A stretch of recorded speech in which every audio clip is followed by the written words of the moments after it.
Shalom. First and foremost, I want to give all praises, honor, and glory to Yahweh, Bahashem, Yahweh Shah, Bahashem Makakradash. Double honors to the elders and apostles of Great Millstone who rule well. Peace, love, and salutations to the hopeful elect. This is your brother Dawada from the Men of Valor campaign in Greenville, South Carolina, coming back with another video in sincerity and in truth, Lord willing to be edifying. And today, all right, is a very pivotal part. All right, it's a very pivotal day concerning prophecy. All right, because today, all right, which it is February 5th. All right, as you can see, yeah, it's the 5th. And today marks the expiration of the New START Treaty. All right, we're going to get into that between Russia and America and how this links to end time prophecy, because World War III will be nuclear. All right, we've been saying that through the Spirit, starting with the elders and apostles of Great Millstone to the men on down. All right, for many decades now. You know, the Spirit of Yahweh Bashem Yahweh Shai has been rested upon his men to understand the dark sayings of the scriptures. All right, the Christian church didn't get it. You know, these Mormons didn't get it. These Catholics, you know, Jehovah's Witness. Okay, it was always the Israelites. All right, because this isn't a religion. This is our heritage. This is, you know, and prophecy is playing out. Everything that's happening is for Israel's sake, man. All right, and the Lord is keeping his promise. And we can't return back to sovereignty until this devil gets taken out of control or out of power. All right, like it says, Job 9:24, the earth is given into the hand of the wicked. He covereth the faces of the judges thereof. If not, wherein who is he? So let's get into this New START Treaty and what it means, man. So I asked ChatGPT, I said the expiration for the New START Treaty between Russia and the United States and how it can affect the possibility of war. It says, here's the current situation on the New START Treaty between the United States and Russia, when it expires and what that might mean for the risk of war. Expiration and background. The New START, or the Strategic Arms Reduction Treaty, the last major nuclear arms control treaty between the U.S. and Russia, officially expired on February 5th, 2026, after reaching the end of its allowed extension period. It was originally signed in 2010 and came into force in 2011. The treaty limited each side to 1,500 or 1,550 deployed strategic nuclear warheads and 700 delivery systems, ICBMs. All right. And it concluded verification measures such as data exchanges and on-site inspections. So there was like a public, like a outward framework, you know, a limit to how many how many nuclear missiles and how many, you know, ICBMs could be deployed. And it was, you know, they, up to this point, all right, they agreed upon it. All right, they honored it since 2011. Now that it's expired, as we're gonna get into, all right, this allows for prophecy to, you know, open up. All right, it says what the expiration means. Since New START has lapsed without a replacement, both the U.S. and Russia are now free of legally binding limits on their nuclear arsenals. The treaty's verification and transparency mechanisms, including inspections and mandated information exchanges, are no longer in force, reducing insight into each side's nuclear force and intentions. Nuclear forces and intentions. Neither side has agreed to start to a new treaty yet. The U.S. and more than likely Russia won't agree to one. All right, we're going to bring that out. The U.S. has signaled interest in negotiating a new, broader deal, possibly including China, but no concrete successor agreement is in place. Russia offered in September 2025 to observe the existing limits for an extra year, but the U.S. did not formally agree to that proposal. And why? Because Proverbs 21:1, the king's heart is in the hand of the Lord, and as rivers of water, he turneth it whithersoever he will. All right, so when things get delayed or when things don't no longer get delayed, all of that is controlled by the Lord, as we can see. So they, there was a possibility for an extension, just like they be doing these government shutdowns. All right, it's always up to the Lord. So the Lord allowed this treaty to lapse so that they can start to build up their nuclear arsenals even more than they have now. Why? Because, hey, we're getting ready for America to go bye-bye, man. All right, this is what the Lord is signaling. All right, and now, hey, nobody can stop it anyway, but now you definitely can't stop it. There's not even treaties in place to stop Russia from doing what the Lord is about to make them do. How this can affect the possibility of war. The expiration has several implications of military risk and global security. Increased arms race pressure. Without limits, both countries could expand or mobilize their nuclear arsenals more freely, potentially accelerating an arms race. See? All right, so hey, the Lord is about to put the spirit on them to build more missiles, all right, for the destruction of America. Experts warn that both nations could rapidly deploy additional nuclear weapons or delivery systems that were previously restricted by New START. Weaker predictability and transparency. The loss of inspection and data sharing mechanisms make misunderstandings and miscalculations more likely. All right, so hey, we're in a time where they're not going to know what their enemy is doing. All right, especially in times of crisis. And such misunderstandings could escalate tensions dangerously. Higher strategic tension. Global bodies like the United States have called the expiration a grave moment for peace and security. Ooh, like the scriptures say, for when they shall say peace and safety, then sudden destruction cometh upon them, as travail upon a woman with child, and they shall not escape. So hey, we're in a time where those guardrails are being lifted. All right, and cooler heads are not going to prevail. All right, this ends one way, and that's with nuclear annihilation of America, Babylon the Great, man. And that's thus said the Lord, thus said the Bible. Because it removes the last major legal framework constraining nuclear competition between the two largest nuclear powers, and Russia actually has more nukes. Nuclear stability and crisis risk.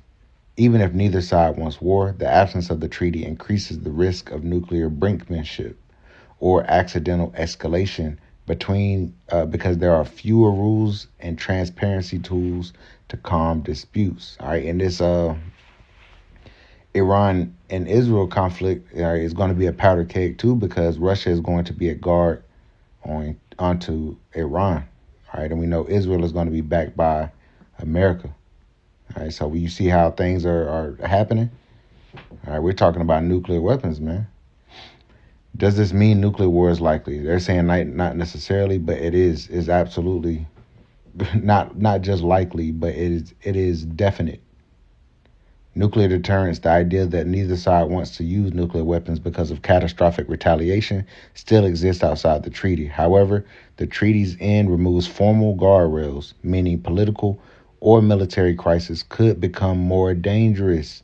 Future arms control negotiations will be it will be much harder without trust and transparency in place. And they don't trust each other. Russia is seeing how America moves on the earth, and they don't trust them no more, man. It says, in summary, the New START treaty expired on February 5th, 2026, so it's expired today. And its lapse removed binding limits on the U.S. and Russian nuclear arsenals. While this doesn't make nuclear war inevitable, it increases the risk of nuclear competition, misunderstanding, and escalation by eliminating transparency and limiting mechanisms that help manage strategic tensions for over a decade. All right, so this is heavy. Prophecy is speaking, man. All right, and let's get this. This is Isaiah chapter 54. In verse 16, it says, behold, I have created the smith that bloweth the coals in the fire. All right, and the smith is somebody that, is a craftsman in whatever. You can have a goldsmith, they deal with gold, a blacksmith, dealing with, metals, and you got gunsmiths and stuff, okay? So the Lord created the smith that bloweth the coals in the fire, and that bringeth forth an instrument for his work. and I have created the waster to destroy. So the Lord put it in the minds of men. All right, and this going back to Germany, all right, post World War II, where half of the scientists went to Russia and half of the scientists went to America. And from there, both learned how to split the atom and create atomic weapons. And from there, now you have these intercontinental ballistic missiles, man. Right, they can carry nuclear warheads. And I know the brother Shakam always goes into just the sheer destruction of these missiles now, or these warheads now. And they'll say these are multiple times stronger than the bombs dropped in Japan, man. All right, so hey, the Lord created this technology for Esau to destroy himself with it, or destroy America with it. Because humanity isn't going to be destroyed, contrary to popular belief. Why? Let's prove it.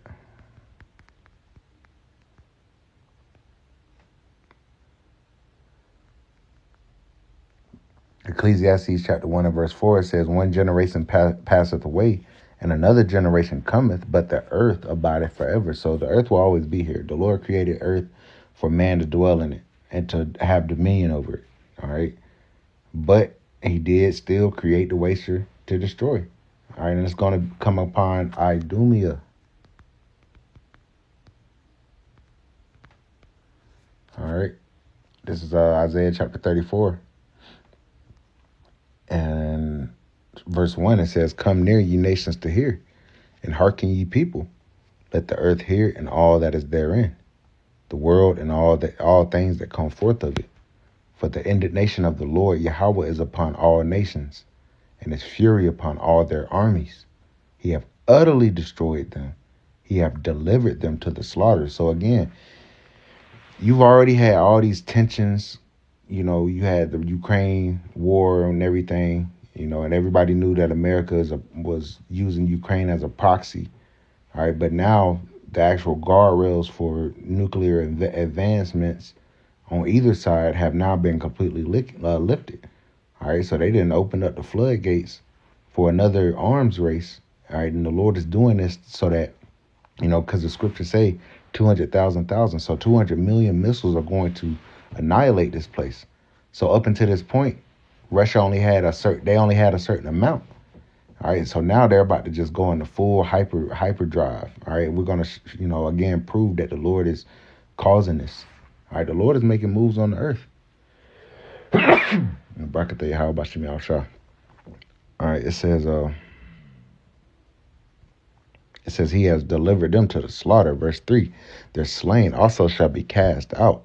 Their stink shall come up out of their carcasses, and the mountain shall be the mountain shall be melted with their blood. So there's going to be mass death, man. That's why they call this mutually assured destruction. All right, it says, verse 4, and all the hosts of heaven shall be dissolved, and the heavens shall be rolled together as a scroll, like that. That's the mushroom cloud. And all their hosts shall fall down, and as the leaf falleth off from the vine, and as a falling fig from the fig tree, man. So, hey, you see it. All right, we see this. We see how the Lord is about to have this play out. Verse 5, for my sword shall be bathed in heaven. Behold, it shall come down upon Idumea, and Idumea is the Greek way of saying Edom, and upon the people of my cursed judgment. All right, and the epitome of Edomite pride resonates here in America. Okay. Verse 6, the sword of the Lord is filled with blood. It is made fat with the fatness, and with the blood of lambs and goats, and the fat of the kidneys and rams. For the Lord Yahweh have a sacrifice in Basra, and a great slaughter in the land of Idumea. So this New START treaty is the Lord allowing this nuclear annihilation of America to proceed forth. Why? Because the word of the Lord did not go out void, man. Okay. This is Joel chapter 3. In verse 9, it says, proclaim ye this among the Gentiles, prepare war. All right, we're not in a time of peace. We're in a time of war. Wake up the mighty men. Let all the men of war draw near. Let them come up. Beat your plowshares and the swords, and your pruning hooks and the spears. Let the weak say, I am strong. And hey, even Pakistan has nuclear weapons. See, all the nuclear powers on the earth are going to shoot their arrows on America, not just Russia. All right, but Russia's military might is going to allow them to be the counterbalance to America's, supremacy on the earth up until this point. So now the weak are saying they're strong. It says, assemble yourselves and come, all ye heathen, and gather yourselves together round about. Thither cause thy mighty ones to come down, O Lord. Let the heathen be wakened and come down or come up to the valley of Yahweh Shaphat, for there will I sit to judge all the heathen round about. All right, so the Lord is going to bring this war into the valley of Jehoshaphat, the valley of Yahweh Shaphat, which is the valley of the Lord's decision or the Lord's judgment. That's the Levant region. That's where Israel and Iran about to go to war now. And again, America is going to back Israel, and Iran is going to be backed by Russia. Verse 13, put ye in the sickle, for the harvest is ripe. Come, get ye down, for the press is full, the fats overflow, for their wickedness is great. Multitudes in the valley of decision for the Lord. It's like for the day of the Lord is near in the valley of decision. So the Lord is, demanding these nations beat their swords or beat their plowshares and their swords, pruning hooks and the spears. So spend your money on your building up your nuclear arsenals and your weapons and your armies, your planes, all that for war. The Lord is preparing war. Let's get this in Isaiah the 13th chapter, because again, Russia's going to play this major role in the destruction of America. Isaiah chapter 13. And let's go right to the point. Verse 17, it says, behold, I will stir up the Medes against them. And this is representing Russia. It says, which shall not regard silver, and as for gold, they shall not delight in it. So, America might try to come to the table like, hey, let's have a deal. Trump might say, hey, I'm a businessman. I like Putin. He's a nice guy. You know how Trump talks. All right. But Russia not trying to hear that shit no more. Okay, so you're not going to be able to smooth it over with some money. Remember, hell, they put sanctions and shit on Russia, and what else did they do? They froze like $300 billion in assets from Russia. All right, they ain't forget about that shit. Verse 18, it says, their bows shall also dash the young men to pieces, and they shall have no pity on the fruit of the womb. Their eyes shall not spare children. Why? It says, let me continue on. Verse 19, in Babylon, the glory of kingdoms, the beauty of the Chaldees' excellency shall be as when the Most High overthrew Sodom and Gomorrah. Why? Because it's going to be utterly destroyed from off the face of the earth. Fire and brimstone upon this place. It says it shall never be inhabited, neither shall it be dwelt in from generation to generation. Neither shall the Arabian pitch tent there, neither shall the shepherds make their fold there. All right, I'll finish it out. It says, but wild beasts of the desert shall lie there, and their houses shall be full of doleful creatures. And owls shall dwell there, and satyrs shall dance there. And the wild beasts of the island shall cry in their desolate houses, and dragons in their pleasant palaces. And her time is near to come, and her days shall not be prolonged. So the Lord has already called for the destruction of America. And now we're seeing the formalities of the allies and the enemies and stuff coming together. We see it all coming together, And we'll finish off here. All right, this is all biblical prophecy coming to pass.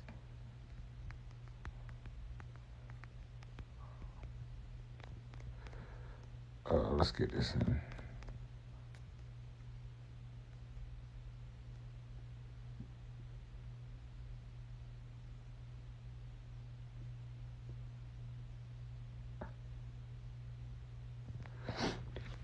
This is Revelation chapter 9 and verse 14. It says, verse 12, it says, one woe is past, and behold, there come two woes more hereafter. And that goes into your 3 world wars. So you had the first one, You had the second one, and it says also in Revelation, the second woe is past, and behold, the third woe cometh quickly. So, hey, World War III, we're at the door. All right, all the legal frameworks are falling apart so that this can, go down. Verse 13, it says, and the sixth angel sounded, and I heard a voice from the four horns of the golden altar, which is before the Most High, saying to the sixth angel, which had the trumpet, loose the four angels which are bound in the great river Euphrates. And the four angels were loose, which were prepared for an hour and a day and a month and a year for to slay the third part of men. And the number of the army of the horsemen were 200,000. Those are your nuclear warheads, man. 200 million. It says, and I heard the number of them. All right, so, hey, and the Lord is holding back this. He has angels holding back the great destruction. All right, until until a said time. All right, Revelation, the 7th chapter, that 144,000 has to be sealed, with the names of Yahweh Bashim Al-Rashad, man. 12,000 men out of each tribe. Once that goes down, then prophecy can proceed forth. And we're seeing that, hey, we're very close. We got to be close to the elect being sealed. All right, once again, you got the nuclear frameworks falling apart. You got, you got the bug outs being bug outs. You got Esau moving. You got the anti-Sim, campaign against us that's coming. So we're not going to be out here preaching too much longer. The Lord is about to close the curtains on America, man. All right, verse 17, and thus I saw the horses in the vision, and them that sat on them, having breastplates of fire and of jacinth and brimstone, and the heads of the horses were as the heads of lions, and out of their mouths issue fire and smoke and brimstone. So the Apostle John is seeing, and he's seeing a vision, and he's seeing the nuclear missiles, man, and he's describing them in a way, like it's saying, like the head of horses, all right, it's heads of horses, whereas the head of lions, It says in their mouth issue fire and smoke and brimstone out of their mouth, out of the warhead. That's where it hurts, man. That's where it does the blast. Verse 18. By these three was the third part of men killed, by the fire and by the smoke and by the brimstone, which were issued out of their mouths. For their power is in their mouth, in the warheads, and in their tails, and that's the delivery system. It says, for their tails were like unto serpents. You see the rocket system coming out of it, and had heads, and with them they do hurt. All right, that's your mutually assured destruction right there. Verse 20, and the rest of the men which were not killed by these plagues yet repented not of their works of their hands. So these elites they're not going to be, because the elites are going to escape the nuclear destruction. They're going to be the first fruits of slavery. It says, and the rest of the men which were not killed by these plagues yet repented not of the works of their hands, and they should not worship. It's like that they should not worship devils and idols of gold and silver and brass and stone and wood, which neither can see nor hear nor walk. Neither repented they of their murders, nor of their sorceries, nor of their fornications, nor of their thefts. So the elites that escape this, they're still not going to repent. They're going to see all this destruction, and they're still not going to repent. All right? And that's why they going into slavery, man. We're going to slap them chains on them. But again, this New START treaty expiring is making way for the nuclear annihilation to go down, man. This is major. All right, we're in the time. Hey, our salvation is nearer than we believe. All right, we just got to continue to do what we've been doing, man. Stay prayed up. All right, we're in a spiritual warfare. Stay girded up. All right, and Lord willing, we endure to the end. So, Lord willing, is edifying. I want to give all praises, honor, and glory to Yahweh Bahashem, Yahweh Shah Bahashem, Wakakwadash. Double honors to the elders and apostles, great millstone, who rule well. Peace, love, and salutations to the hopeful elect. Till next time, Shalom.